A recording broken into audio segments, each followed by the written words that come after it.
Welcome future teachers to learn with Riya. आज मैं आप लोग को एक्सप्लेन कर रही हूँ टीचिंग लेसन प्लान कि हमें कैसे प्रिपेयर करना है। अगर वीडियो थोड़ी सी भी यूज़फुल लगी हो तो प्लीज़ लाइक करके जाना, वीडियो को शेयर करना ताकि आपके और फ्रेंड्स की भी हेल्प हो सके। तो चलिए बिना किसी देरी की वीडियो को हम लोग स्टार्ट करते हैं। सबसे पहले आप लोग डालेंगे अपने कॉलेज का नाम। यहाँ पर विद्यालय लिखा है, इसका मतलब कॉलेज है, आप ये लोग स्कूल का नाम मत डालिएगा। उसके बाद आप लोग डालेंगे date, then after your class कि आपको जो क्लास अलॉट हुई है आपके कॉलेज से, देन कौन सा पीरियड है आपका, उसके बाद कितना टाइमिंग है, लाइक कितने बजे से कितने मिनट की आपकी क्लास है। उसके बाद विषय सब्जेक्ट आपका क्या है, जैसे सामाजिक विज्ञान है, that means social studies.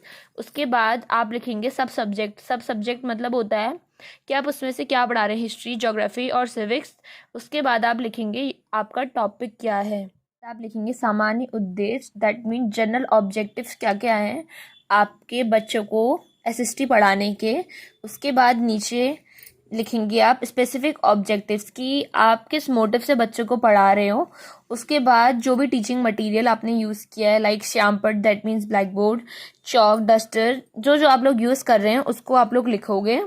Then after आप लोग अपनी जो कि पूर्व ज्ञान है, मतलब प्रीवियस नॉलेज है, उससे बच्चों की क्या करोगे, नई नॉलेज को इंटरलिंक करोगे। जैसे बच्चों को सरकार के बारे में सामान्य जानकारी है, मतलब सारे बच्चे थोड़ा थोड़ा सरकार के बारे में जानते हैं। इस टाइप का बनेगा आपका फॉर्मेट। आप लोग ऐसे पेजेस में ही बनाएं, मतलब सामने आमने वाले पेजेस में, लेफ्ट राइट दोनों एक साथ बनाए। 3 आप लोग इसमें लाइन खींचेंगे, 4 लाइन्स आप खींचेंगे नेक्स्ट पेज में। तो सबसे पहले आप लिखेंगे शिक्षण बिंदु, जिसका मतलब है टीचिंग पॉइंट्स की आपके पढ़ाने के क्या क्या पॉइंट्स हैं। उसके बाद उद्देश्य लिखेंगे आपके, मतलब स्पेसिफिकेशन ऑफ ऑब्जेक्टिव्स कि आपके ऑब्जेक्टिव्स क्या क्या हैं।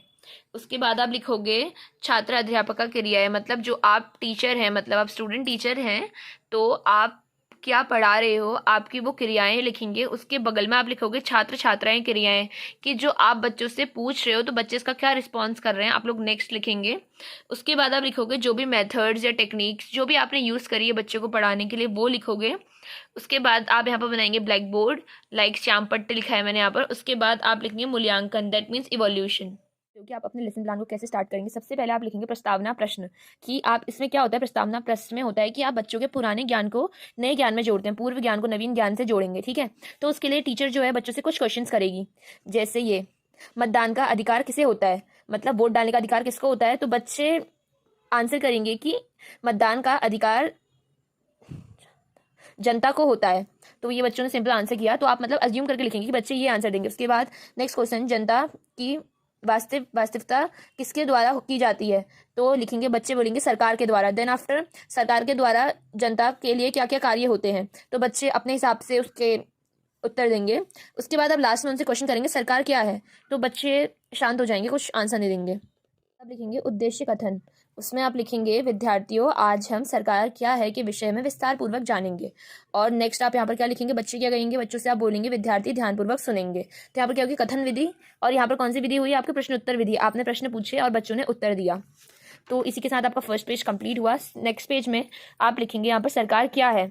तो उसके बाद यहाँ पर आप कुछ क्वेश्चन बच्चों से और करेंगे कि सरकार कितने प्रकार की होती है, तो बच्चे बोलेंगे कि सरकार के 3 अंग होते हैं। उसके बाद आप पूछेंगे सरकार के 3 अंग कौन से होते हैं, क्या आप जानते हैं, तो बच्चे कुछ कुछ उत्तर देंगे, तो आप लिख देंगे अस्पष्ट उत्तर, मतलब कोई भी साफ उत्तर नहीं दे रहा है। उसके बाद आप व्याख्या लिखेंगे, मतलब सरकार के बारे में सरकार क्या होती है लिखेंगे, उसके 3 अंग होते हैं लिखेंगे। यहाँ पर आप लिखेंगे विद्यार्थी ध्यानपूर्वक सुनेंगे, वह महत्वपूर्ण बिंदुओं को अपनी उत्तर पुस्तिका में उतारेंगे, ठीक है। यहाँ पर कौन सा हुआ, ऊपर आपने प्रश्न पूछे तो आपकी कौन सी विधि यूज हुई, प्रश्न उत्तर विधि यूज हुई। और यहाँ पर व्याख्या विधि यूज हुई, मतलब आपने यहाँ पर क्या किया, व्याख्या के उससे बच्चों को समझाने की कोशिश करी। उसके बाद आप यहाँ पर एक पिक्चर चिपकाएंगे, ड्रॉ करेंगे, जो कि आपके टॉपिक से रिलेटेड होगी। देन आफ्टर नेक्स्ट पेज में सेम चीज़ आप पूरा एक्सप्लेनेशन करेंगे। उसके बाद हम बच्चों को क्या करेंगे, उसके आगे का टॉपिक पढ़ाएंगे कि सरकार के कितने रक्त होते हैं। तो आप बच्चों से पूछेंगे तो बच्चे बताएंगे 3 होते हैं। उसके बाद आप पूछेंगे कि आप तीनों के बारे में क्या क्या जानते हैं, तो बच्चे कुछ कुछ उत्तर देंगे, वो साफ नहीं अस्पष्ट होगा। तो यहाँ पर क्या हुई, प्रश्नोत्तर विधि हुई। उसके बाद आप ब्लैक बोर्ड बनाएंगे और उसमें लिखेंगे कि सरकार क्या होती है और सरकार के कितने अंग होते हैं। देन आफ्टर आप नेक्स्ट पेज में जाएंगे तो आप व्याख्या लिखेंगे कि सरकार के 3 रत्न होते हैं, राष्ट्रीय रत्न, राज्य रत्न एंड ये सब, इसके बारे में अच्छे से आप बच्चों को बताएंगे। और उसके बाद यहाँ पर आप उसके बच्चों से कहेंगे कि आप इसे अपनी कॉपियों में उतारें। ठीक है। और आप जो टीचर है वो क्या कहेगी, घूम घूम कर क्लास में घूमेगी। यहाँ पर आप लोग लिखेंगे विद्यार्थी ध्यानपूर्वक सुनेंगे। जब आप बच्चे को पढ़ाएंगे तो आप उनसे बोलेंगे आप लोग ध्यानपूर्वक सुनेंगे और महत्वपूर्ण बिंदुओं को अपनी उत्तर पुस्तिका में लिखेंगे। सेम चीज़ आप यहाँ पर लिखेंगे, विद्यार्थी श्यामपट्ट कार्य को अपनी लेखन पुस्तिका में उतारेंगे, वह लेखन क्षमता का विकास करेंगे। मतलब आप ब्लैक बोर्ड में से देख के लिखोगे और अपने लेखन क्षमता का विकास करोगे। देन उससे रिलेटेड हमने एक ड्राइंग और चिपकाई है। लास्ट में हमने यहाँ पर लिखा है 3 रत्न कौन से होते हैं, ब्लैक बोर्ड में ये लिखा है, तो बच्चे ये अपनी नोटबुक में उतारेंगे।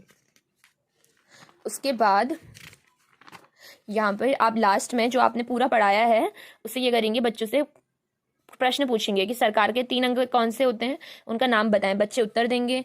ऐसे आप उनसे 2-3 क्वेश्चन पूछेंगे। यहाँ पर आप लिखेंगे कौन सी विधि यूज हुई, प्रश्न उत्तर विधि यूज हुई है। देन आफ्टर आप बच्चे को लास्ट में क्या देंगे, गृह कार्य देंगे। तो आप क्या लिखेंगे, विद्यार्थी सीखे हुए ज्ञान का प्रयोग कर सकेंगे। जैसे आपने कुछ भी क्वेश्चन जो आपने पढ़ाया उस टॉपिक से आप लेंगे और लिखेंगे विद्यार्थी गृह कार्य को अपने उत्तर पुस्तिका में उतारेंगे।